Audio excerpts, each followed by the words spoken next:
एक गांव में मोहन नाम का एक बहुत ही सरल स्वभाव का सीधा साधा व्यक्ति रहा करता था। मोहन के माता पिता का बचपन में ही देहांत हो चुका था। माता पिता के देहांत के बाद मोहन अब ना के बराबर लोगों से बातचीत किया करता था। उसके अंदर आए इस परिवर्तन को गांव के सभी लोग महसूस कर रहे थे।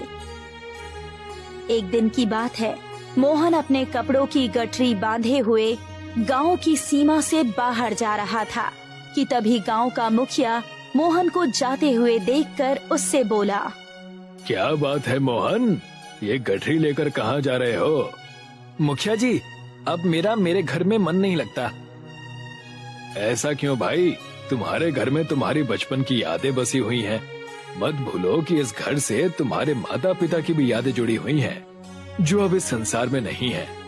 मुखिया जी, इस संसार में तो हर किसी को एक न एक दिन जाना ही है, तो भला उन यादों का क्या मोल? कहने की 100 बातें हैं मोहन, लेकिन सच तो ये है कि तुम बातें बहुत बड़ी बड़ी करते हो। जब इंसान इस संसार को दूसरी दृष्टि से देखना शुरू कर देता है तो वो अक्सर इसी तरह की बातें करना प्रारंभ कर देता है। लेकिन तुम जा कहाँ रहे हो मोहन? बस मुखिया जी, अब मैं सारे संसार में घूमना चाहता हूँ। मुझे एक जगह बंद कर नहीं रहना। समझ लीजिए कि ये सारा संसार ही आज से मेरा घर है। मेरी शुभकामनाएं तुम्हारे साथ है मोहन, लेकिन अपने गांव कभी न कभी जरूर आना। अगर ईश्वर ने चाहा तो अपने गांव जरूर वापस आऊंगा। इतना कहकर मोहन अपने गांव की सीमा से निकल गया। अपने गांव से बहुत दूर एक जंगल में झोपड़ी बनाकर वो रहने लगा। एक दिन की बात है, मोहन जंगल में लकड़ियां काटने के लिए चला गया, मगर शाम को जब वो वापस अपनी झोपड़ी में आया तो उसकी झोपड़ी बारिश में बह चुकी थी। लगता है अब मुझे यहाँ से भी जाना पड़ेगा। झोपड़ी के टूटने के संकेत शायद यही हैं कि ईश्वर नहीं चाहता कि मैं यहाँ जंगल में रहूं। इतना कहकर मोहन वहाँ से निकल गया और दूसरे गांव में प्रवेश कर गया। मोहन के चेहरे पर तेज देखकर उस गांव का मुखिया मोहन के पास आकर बोला, आपके चेहरे पर तो अनोखा तेज छलक रहा है। आपका नाम क्या है? वैसे तो मेरा नाम मोहन है, लेकिन शायद आप मुझे गलत समझ रहे हैं। मैं आपकी बात का मतलब नहीं समझा। आपने अभी बोला ना कि मेरे चेहरे पर तेज छलक रहा है, लेकिन मैं तो एक साधारण मनुष्य हूँ। हमारे गांव में अतिथियों का बहुत सम्मान करने की परंपरा है। आप हमारे गांव के अतिथि हुए। आज से आप मेरे ही घर पर रहेंगे। नहीं, ये सारा संसार ही मेरा घर है, इसीलिए मैं आपके घर में नहीं रह सकता। ठीक है, कम से कम आप एक रात तो मेरे घर पर रुक ही सकते हैं ना। हमें अपने अतिथि का सम्मान करने का मौका दीजिए। अगर आप इतनी जिद कर रहे हैं तो फिर ठीक है, चलिए। मुखिया मोहन को अपने घर पर ले गया और उसने मोहन की बहुत खातिरदारी की। जाते वक्त मुखिया ने मोहन को बहुत सारे लड्डू देकर विदा दिया। रास्ते में अगर आपको भूख लगे तो ये लड्डू खा लीजिएगा। आपका बहुत बहुत धन्यवाद मुखिया जी। इतना कहकर मोहन वहाँ से चला गया। मोहन काफी देर तक पैदल चलता रहा। पैदल चलते हुए मोहन का गुजर दूसरे गांव से हुआ। दूसरे गांव में उसकी नजर एक बूढ़े बुजुर्ग व्यक्ति पर पड़ी, जिसके सिर से खून बह रहा था। क्या हुआ? आपके सिर से ये खून कैसे बह रहा है? आप ठीक तो हैं? तुम कौन हो बेटा? इस गांव के तो नहीं लगते। हाँ काका, मैं इस गांव का नहीं हूँ, लेकिन आपने बताया नहीं कि आपके सिर से ये खून क्यों बह रहा है। मैं 3 दिनों से भूखा हूँ बेटा।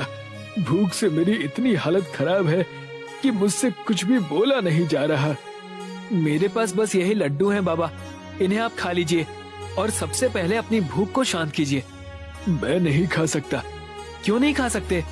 अगर मैंने तुम्हारे दिए हुए लड्डू खा लिए तो चौधरी के आदमी तुम्हें बुरी तरह से पीटेंगे और मैं अपनी वजह से तुम्हें निर्दयता के साथ मार खाते हुए नहीं देख सकता।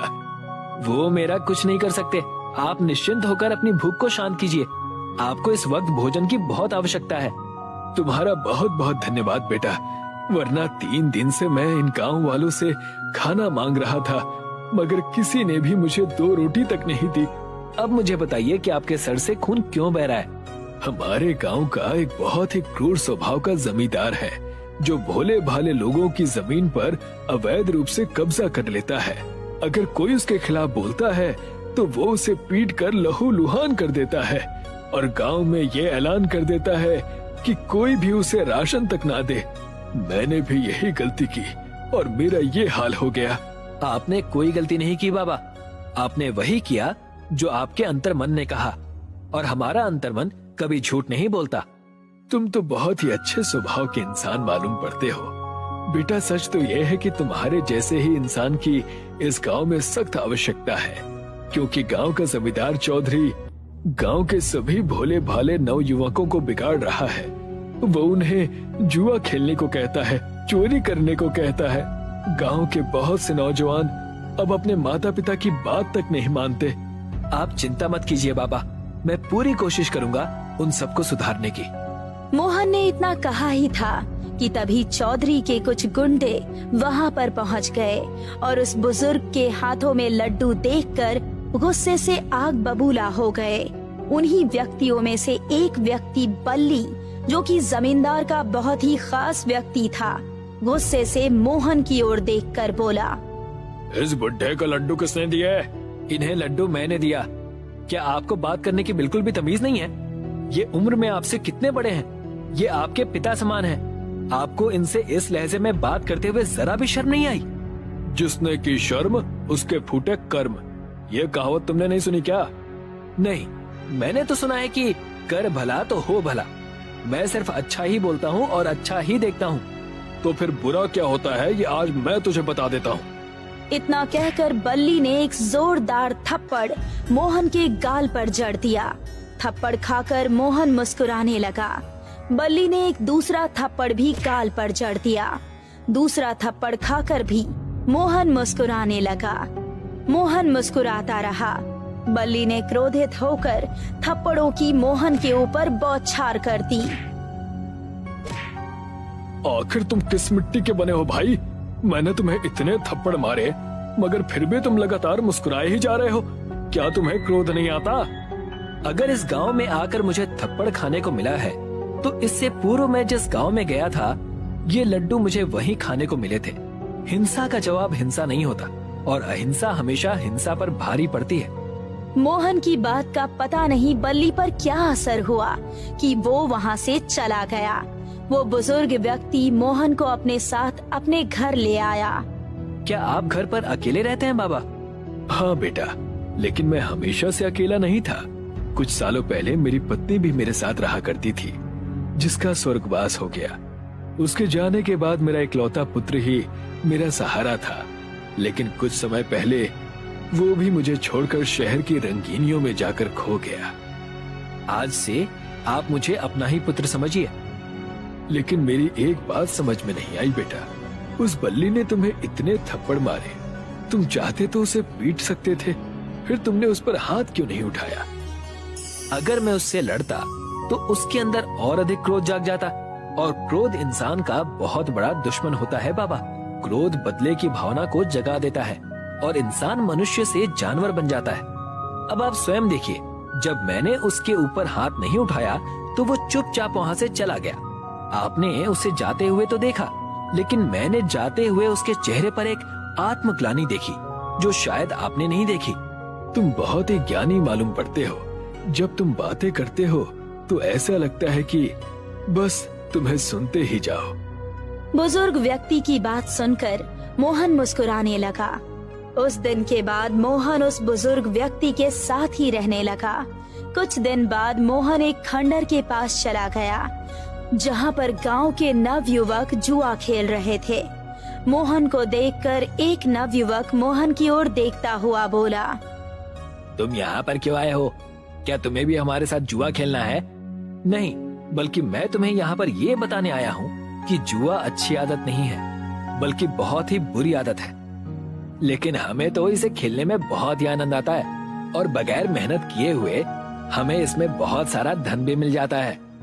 और जब तुम जुआ हार जाते हो उसके बाद क्या होता है? क्या तुमने ये कभी सोचा है? उसके बाद तो कुछ भी नहीं होता है।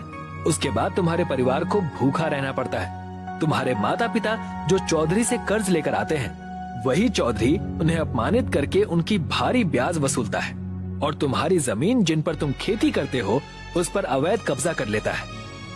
मगर तुम देखकर भी अनदेखा कर देते हो, क्योंकि चौधरी ने तुम्हें जुए की लत लगा रखी है। इस जुए ने तुम्हें तुम्हारे जीवन के लक्ष्य से भटका रखा है।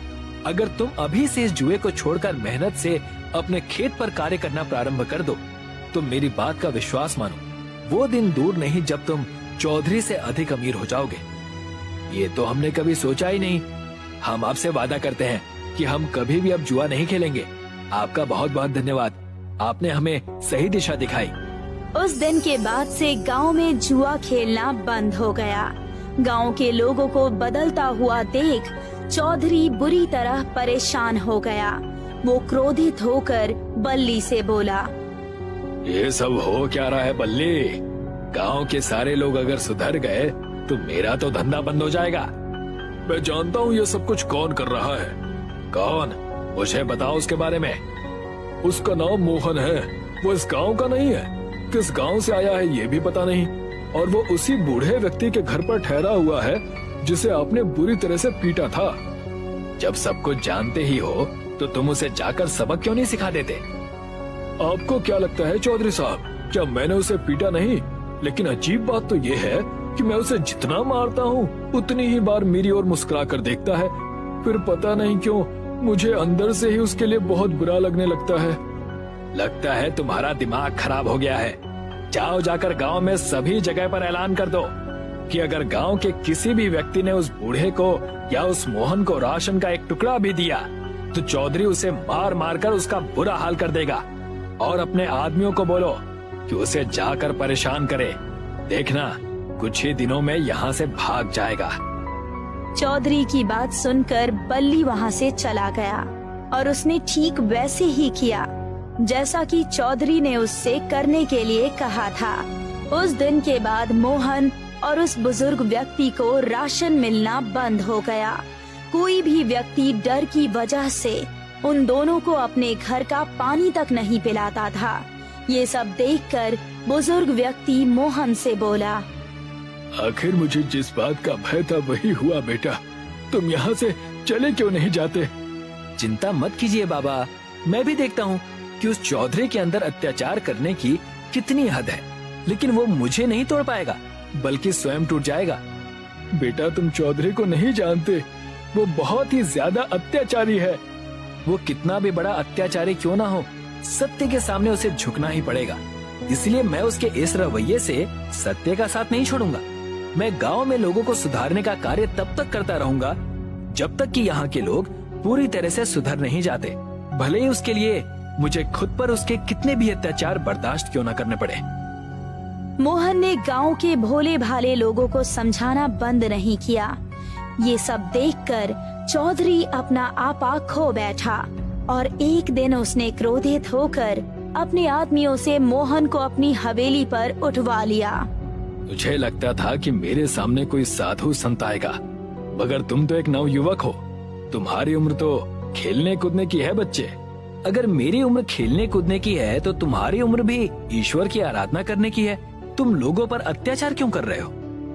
लगता है तुम कोई संत बनना चाहते हो। संत बनने के धंधे में इनकम अच्छी होती है। अगर मैं पाखंडी संत बनना चाहता तो इतने दिन भूखा प्यासा नहीं रहता।